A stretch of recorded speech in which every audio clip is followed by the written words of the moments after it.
Bonjour à tous.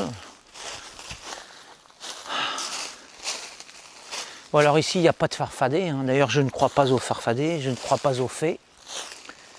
Bon, c'est un décor qui pourrait ressembler justement à un décor de fées. Hein.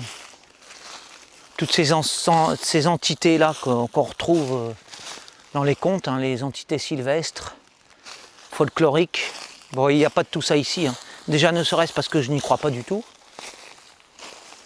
Et je pense que le rêve est beaucoup plus, le vrai rêve, le rêve plus palpable, hein, si je pourrais dire, hein, eh bien il est très éloigné de ces sornettes. Bon, ce sont des belles sornettes, hein.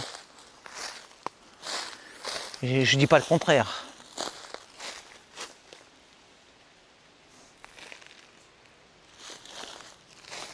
Voilà, parce que moi je rêve beaucoup plus au bord d'une cheminée, au coin d'un feu, sous les étoiles, sous la lune,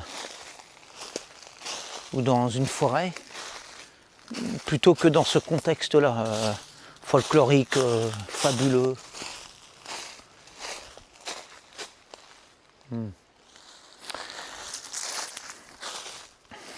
Bon alors ce qui est très intéressant, ça n'a pas grand chose à voir, hein. Mais ce qui est intéressant dans les forêts, les grandes forêts de l'Amérique du Nord, et ailleurs aussi, mais enfin aussi là, eh ben, c'est que dans ces forêts quasi vierges, hein, ben, on peut faire des rencontres extraordinaires.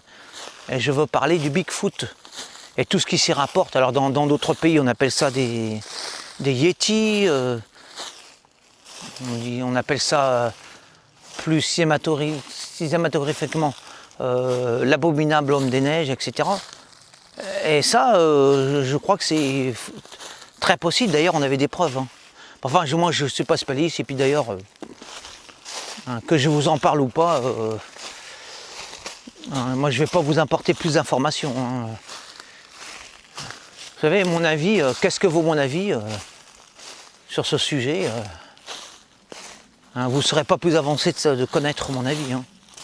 Alors, je voulais surtout vous montrer cette partie de la forêt. Alors, nous sommes dans la forêt de Charny, donc dans le département de la Sarthe. Hein.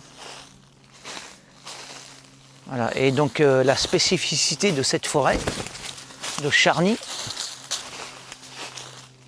eh ben, c'est ça, précisément.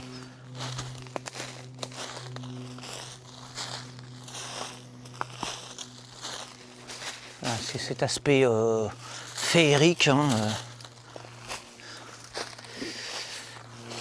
onirique. Mais ce qui est décevant, c'est que moi j'aimerais bien rencontrer des entités, des intrus, des apparitions, des créatures inconnues, étranges, extraordinaires, effrayantes aussi, enchanteresses. Mais il faut vraiment bien chercher, hein. Peut-être dans les feuilles. Non mais je plaisante, mais il faut vraiment chercher parce que ça n'existe pas dans la réalité. Et ce qui existe, c'est bien mieux que ça. Hein. Bah, c'est tout le charme, la beauté, comme ce tronc par exemple, avec cette mousse. Moi ça me fait rêver quand je vois ça. Là c'est vraiment un décor de fable. Bien que nous soyons dans le réel, hein, dans la réalité la plus palpable. Hein. Et puis le fait de venir en pleine nuit, par exemple, ici, en pleine nuit, sous l'orage ou sous la lune, sous une nuit paisible, de pleine lune, ou sous une nuit tourmentée d'orage, de tempête, de bourrasque, eh ben ça change totalement l'ambiance. C'est valable comme pour tout, hein, d'ailleurs. Mais de farfader, d'être follet, c'est-à-dire lumineux, luminescent, de spectres sortis de je ne sais où, de créatures mythiques, légendaires, oniriques, réelles peut-être, réelles, mais alors sorties d'une autre réalité. Pas cette réalité-là, une autre. Alors, sorti d'un réel qui ressemble à l'imaginaire.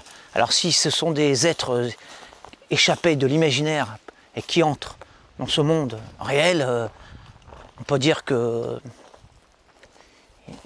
ce sont des choses réelles hein, qui sont survenues dans notre présent.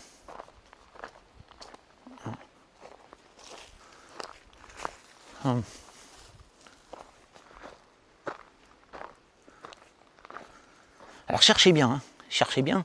C'est aussi le but, un des buts de cette vidéo. Hein. Cherchez bien autour de vous, écoutez, et allez vérifier. Allez vérifier par vous-même en pleine nuit. Voilà, je coupe tout de suite. Je vous dis à plus tard.